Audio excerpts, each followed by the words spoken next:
स्वागत है आप सभी का एक्सेल की एक और नई क्लास में। जैसा कि दोस्तों मैं आप सभी को एमएस एक्सेल बिल्कुल शुरू से सिखा रहा हूं और ये पार्ट 13 है। इस वीडियो के अंदर हम लोग जो है डेटा टैब के बारे में जानने वाले हैं। एमएस एक्सेल का बहुत ही इंपॉर्टेंट टॉपिक है डेटा टैब, इसके बारे में आपको जरूर पता होना चाहिए। हेलो दोस्तों, मेरा नाम है गुलाब और आप देख रहे हैं गुलाब गुरु कंप्यूटर स्मार्ट क्लास। चलिए वीडियो शुरू करते हैं। तो यहाँ पर मैंने एक्सेल को चालू कर लिया है और जैसा कि मैंने आपको बताया कि डेटा टैब के बारे में मैं आप सभी को बताने वाला हूँ।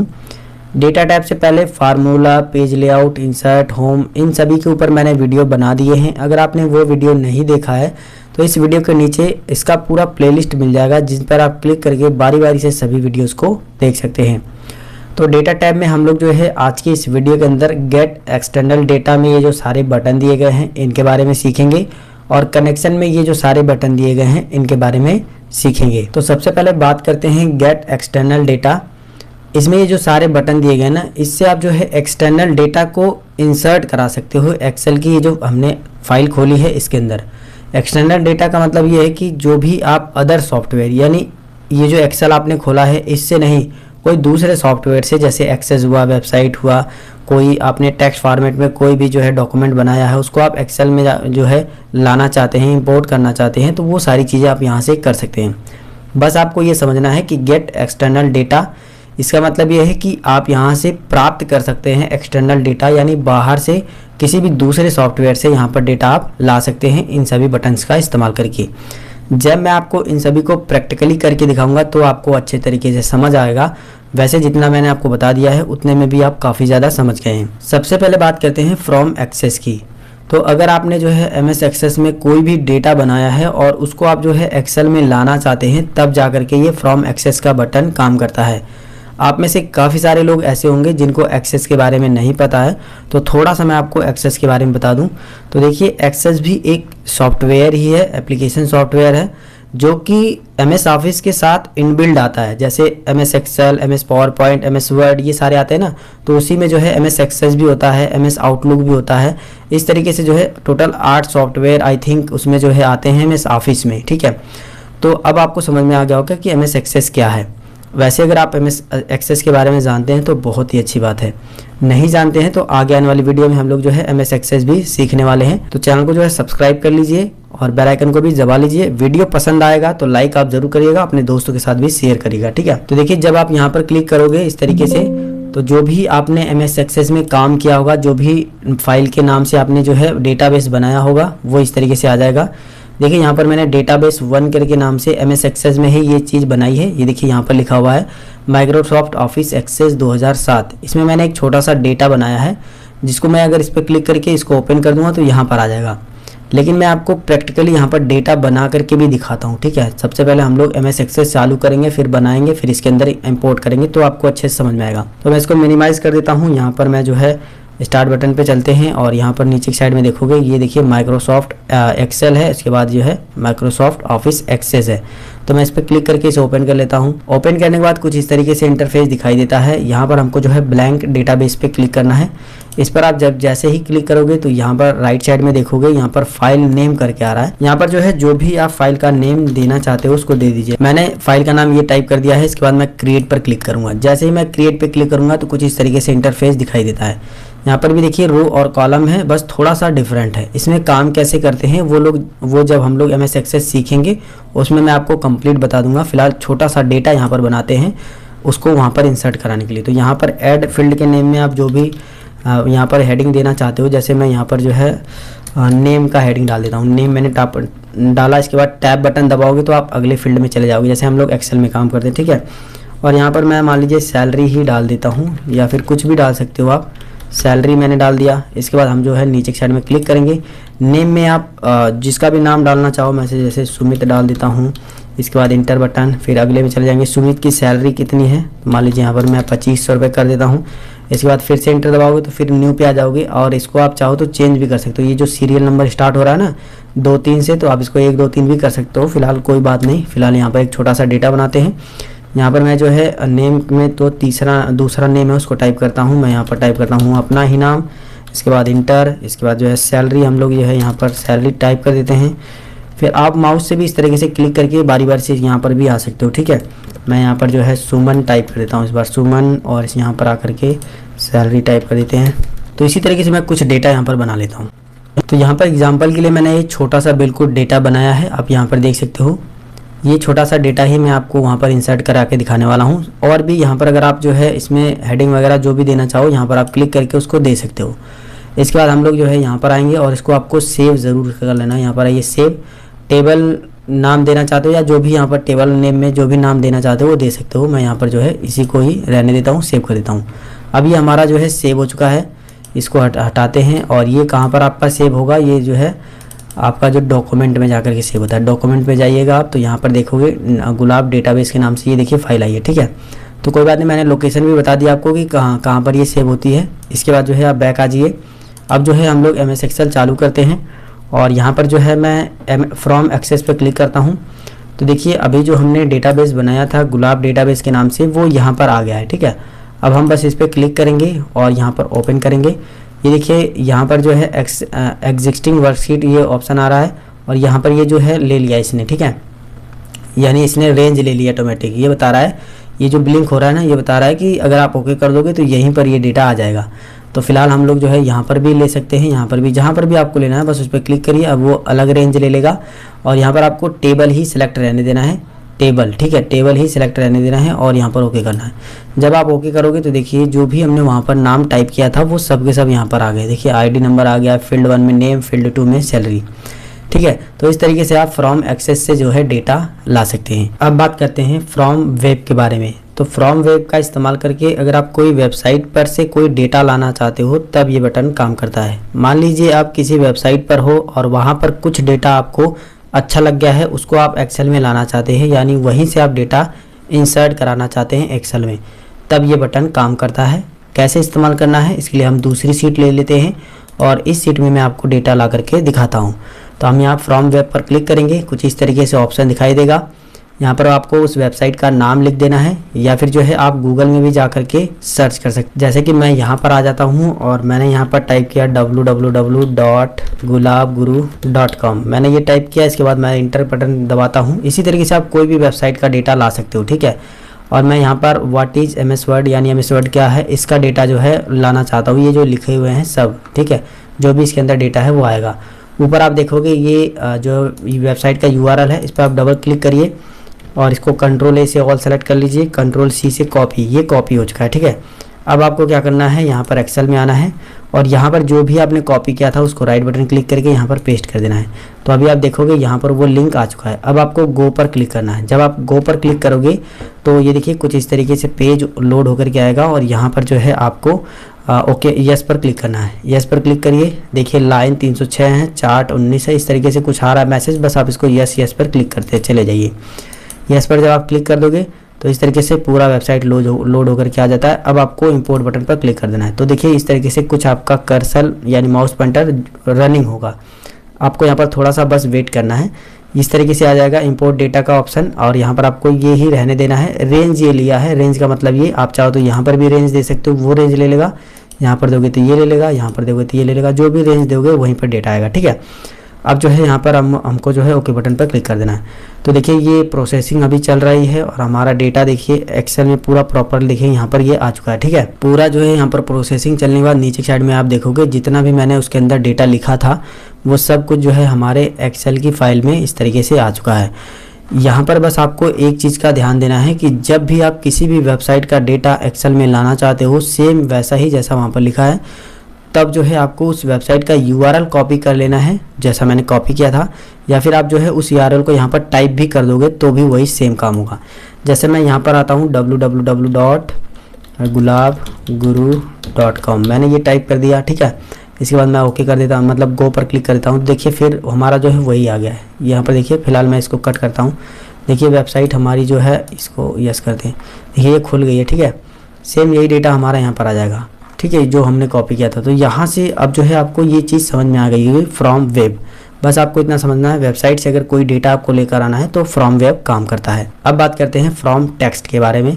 तो इसके लिए हम लोग जो है एक नई शीट ले लेते हैं, ये वाली एक नई शीट लेते हैं। कंट्रोल के साथ स्क्रॉल बटन आप आगे की तरफ मूव करोगे तो ये ऑटोमेटिक जूम आउट होगा। ठीक है, अब देखिए फ्रॉम टेक्स्ट का मतलब ये है कि अगर आप जो है वर्ड पैड पे कोई काम किए हो या फिर जो है नोट पैड पे अगर आपने कोई डेटा बनाया है तब उसको आप यहाँ से जो है यहाँ पर इंपोर्ट करा सकते हो।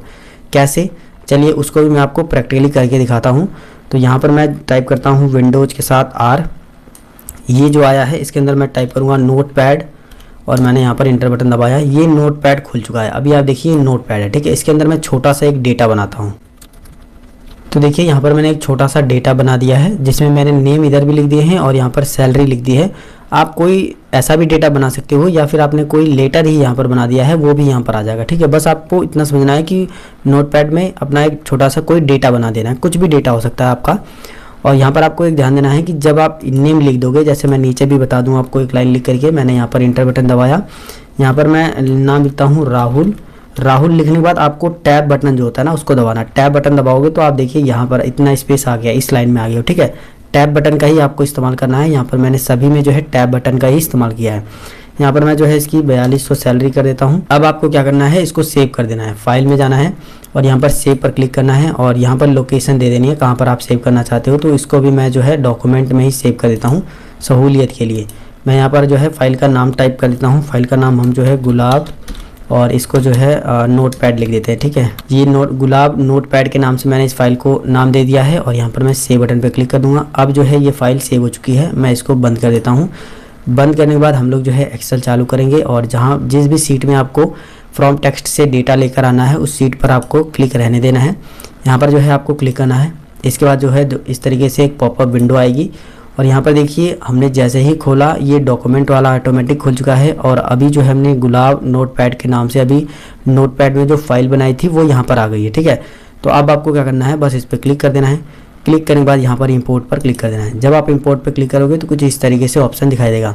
तो यहाँ पर आपको जो है यही सिलेक्टेड रहने देना है, यहाँ पर कुछ भी छेड़खानी नहीं करनी है। यहाँ पर आपको जो है नेक्स्ट बटन पर क्लिक करना है।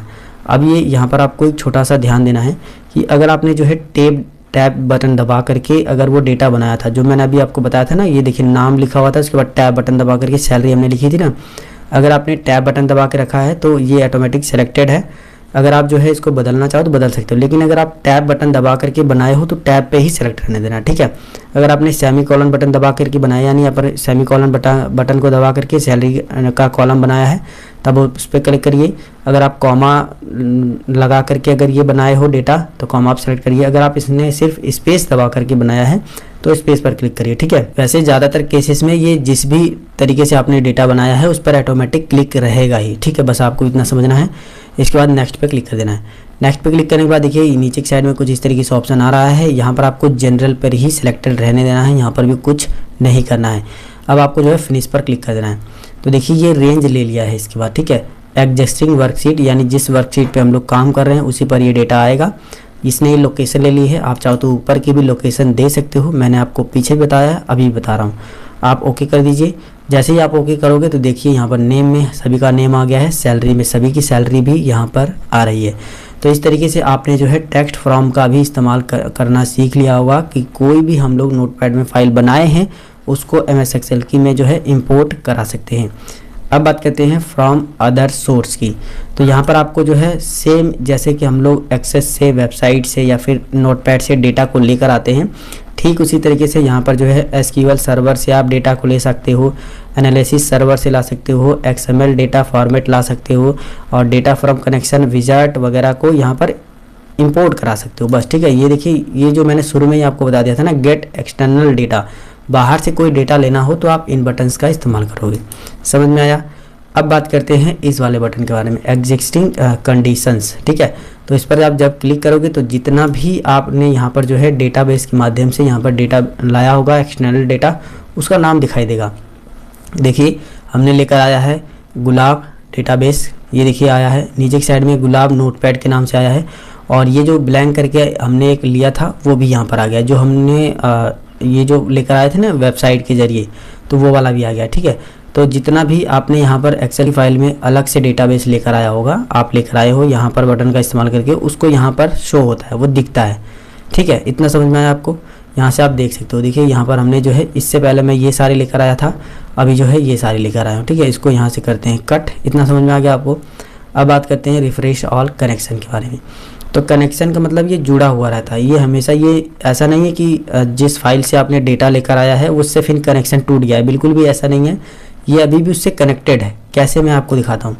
जब मैं कनेक्शन पर क्लिक करूँगा तो देखिए ये देखिए ऑप्शन आ रहा है, ठीक है। कनेक्शन का है गुलाब डेटाबेस, गुलाब नोटपैड। नोटपैड से हम यहाँ पर लेकर आए हैं, गुलाब डेटाबेस से हमने शीट 1 में ये जो डेटा लेकर आया था शीट 1 में वो था, ठीक है। यहाँ पर आपको और भी कुछ ऑप्शंस मिल जाते हैं, जैसे ऐड करना, अगर आप चाहो तो यहीं से जो है ऐड कर सकते हो, रिमूव कर सकते हो, यानी इसको डिलीट कर सकते हो। इसकी प्रॉपर्टीज़ पे जा सकते हो, जैसे मैं इस यहाँ पर क्लिक करके इसकी प्रॉपर्टीज़ पे जा करके यहाँ पर जो है इसकी प्रॉपर्टीज़ वगैरह देख सकता हूँ। बस छोटा सा ही ये काम है, इसमें ज़्यादा कुछ है नहीं। इसके बाद इसको रिफ़्रेश भी कर सकते हो, रिफ़्रेश जो यहाँ पर ये वाला है ये इसमें भी दिया है, ठीक है। तो कनेक्शंस, ये आपने जो सीट ली है उसके अंदर जो है कौन कौन सा कनेक्शंस आपने बनाया है, जैसे एक्सेस का, वेब का, टेक्स्ट का, कौन कौन सा कनेक्शंस बना है वो यहाँ पर आप देख सकते हो। यहाँ पर पूरी लिस्ट दिखाई देगी। ये समझ में आ गया आपको। चलिए अब मैं आपको बताता हूँ ऑल रिफ्रेश के बारे में। तो देखिए अभी जो है इस पर क्लिक करोगे तो ऑल रिफ्रेश का ऑप्शन इनेबल है, लेकिन ये काम कैसे करता है। मान लीजिए ये जो डेटा आप लेकर आए हो ये तो यहाँ पर इस तरीके से शो हो रहा है। इन फ्यूचर मान लीजिए आपको जो है नोटपैड में इसको चेंज करना पड़े। नोटपैड ये हमने खोला और इसके बाद जो है हम जो अभी हमने फ़ाइल खोली थी उसको ओपन कर लेते हैं। यहाँ पर ओपन चलते हैं और नोटपैड की फ़ाइल को जो है इसी में ओपन कर लेते हैं। ये जो फाइल हमने बनाई थी मान लीजिए इसी में हमने कुछ एडिट कर दिया, जैसे मैं यहाँ पर कुमार की जगह पे मान लीजिए मैं दूसरा नाम लिख देता हूँ। यहाँ पर मैं लिख देता हूँ रोहित, ठीक है। मैंने यहाँ पर लिखा रोहित और इसके बाद जो है यहाँ पर राहुल की जगह पर मैं दूसरा लिख देता हूँ कुछ, ठीक है। यहाँ पर मैंने लिखा पूजा, पूजा मैंने लिख दिया। तो और इसमें से सैलरी भी मैं चेंज कर देता हूँ कुछ लोगों की। यहाँ पर जो है मैं 6000 कर लेता हूँ, 6000, और ये जो राजन है इसकी भी 6000 कर देता हूँ। तो इस तरीके से मैं कुछ कर देता हूँ, थोड़ा चेंज कर देता हूँ, ठीक है। इतना कुछ करने के बाद यहाँ पर आइए और इसको सेव पर क्लिक कर दीजिए दोबारा से, ठीक है। ये सेव हो जाएगा यहाँ से। अब ये फाइल सेव हो चुकी है। सेव होने के बाद देखिए वहाँ पर मैंने बदला था लेकिन यहाँ पर तो बदला ही नहीं, तब जा कर के हमारा रिफ्रेश ऑल का बटन काम करता है, यानी रिफ्रेश हो जाएगा, ठीक है। ये देखिए हम जैसे इस पर क्लिक करेंगे, रिफ्रेश ऑल पे क्लिक करेंगे तो इस तरीके से ये ऑप्शन दिखाई देगा। फिर से जो है हमको उसी को सेलेक्ट करना होगा इसको, ठीक है। और इसको सेलेक्ट करने के बाद अभी देखिए सभी का डेटा कैसा है और मैं इसको ओके करता हूँ इंपोर्ट पे और देखिए ये पूरा रिफ्रेश हो चुका है। 6000 इसका भी आ चुका है। और यहाँ पर जो राजन हमने चेंज किया था, यहाँ पर जो है ये चेंज किया था पूजा, वो सब चेंज भी हो गया, ठीक है। तो यहाँ से आपको ये भी समझ आ गया होगा रिफ्रेश। रिफ्रेश का मतलब ये समझ लीजिए बस कि आपकी जो भी डेटा यहाँ से इंसर्ट कराए हो, अगर उसमें बाय द वे कोई संशोधन कर देते हो, कुछ उसमें सही कर देते हो, कुछ गलत सही कुछ भी कर देते हो, उसको दोबारा से रिफ्रेश यहाँ पर कर सकते हो, ठीक है। अब बात करते हैं प्रॉपर्टीज़ के बारे में। तो यहाँ पर क्लिक करने के बाद आप प्रॉपर्टीज़ पे जब क्लिक करोगे तो यहाँ पर इसकी प्रॉपर्टीज़ दिखाई देगी। अभी ये जो डेटा हमने लेकर आया है ऊपर फाइल का नाम दिखाई दे रहा है गुलाब नोटपैड, यानी गुलाब नाम की फाइल है। नोटपैड हमने लिख दिया था, जो भी फाइल का नेम था उसका ये समझ में आ गया, ठीक है। अगर आप यही चीज़ जो है आप यहाँ पर जो है आकर के इसका प्रॉपर्टीज़ चेक करना चाहते हो तो देखिए यहाँ पर जो है गुलाब डेटाबेस के नाम से अलग प्रॉपर्टीज़ आ रही है। तो प्रॉपर्टीज़ वाले बटन पर क्लिक करके आप इनकी प्रॉपर्टीज़ को चेकआउट कर सकते हैं। इसी में अगला बटन है एडिट लिंक्स का। ये तब काम करता है जब हम इसमें कोई लिंक्स वगैरह ऐड करते हैं। फिलहाल इसका उतना ज़्यादा इस्तेमाल नहीं होता है, जिनका भी इस्तेमाल होता है उन सभी के बारे में मैंने आप सभी को बता दिया है। आज की वीडियो में हमने जो है डेटा टैब के कनेक्शंस और गेट एक्सटर्नल डेटा के बारे में कंप्लीट सीखा है। अगर आपको जो है इन बटन से रिलेटेड कोई भी कन्फ्यूजन है, कोई भी आपके मन में सवाल चल रहा हो तो आप हमें नीचे कमेंट करके ज़रूर बताइए, मैं आपको ज़रूर रिप्लाई दूंगा। नेक्स्ट वीडियो में हम लोग सीखेंगे शॉर्ट एंड फिल्टर के बारे में, डेटा टूल्स के बारे में और आउटलाइन के बारे में। आज की वीडियो में बस इतना ही। ये वीडियो अगर आपको पसंद आया तो वीडियो को लाइक करिए, अपने फ्रेंड्स एंड फैमिली के साथ भी इस वीडियो को शेयर करिए। चैनल पे अगर पहली बार हो, अभी तक चैनल को सब्सक्राइब नहीं किया हो तो सब्सक्राइब करो यार, सब्सक्राइब करना बिल्कुल फ्री होता है। मिलेंगे फिर एक नई वीडियो में एक नई जानकारी के साथ, तब तक के लिए जय हिंद, वंदे मातरम।